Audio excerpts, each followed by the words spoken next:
All right, so let's do this. The first thing we're going to do is you can either change the size of the window by hovering your mouse over the center portion and move it left. And you can still see your scene if you want, and you can have more real estate here so you can work in the 2D pattern window. Or you can get rid of it entirely by simply going to the right corner and selecting the 2D window. And that's going to give us this here. And I tend to work this way. It makes it easier for me. It gives me more real estate. All right.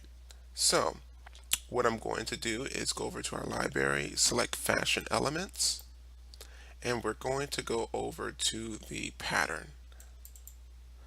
All right. So there's the pattern. If you hover your mouse over it, you'll get a glimpse of what that looks like. First thing we're going to do is go over to the rectangle tool, and we're going to click and drag. Just like so. Let that load.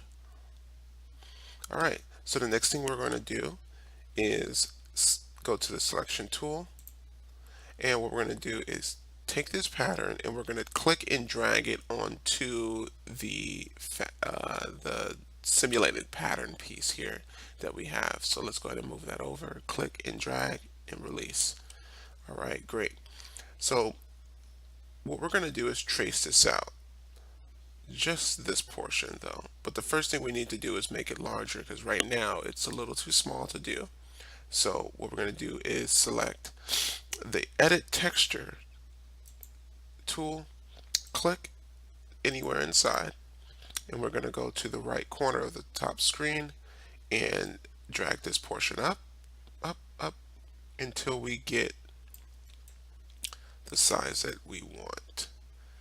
Now you can kind of estimate what that size is for the body, but for right now I'm just gonna get it just enough big enough so I can get to it and see it. Okay. All right. And then there we go. So now we have the pattern on the polygon so that we can trace this out and get it going.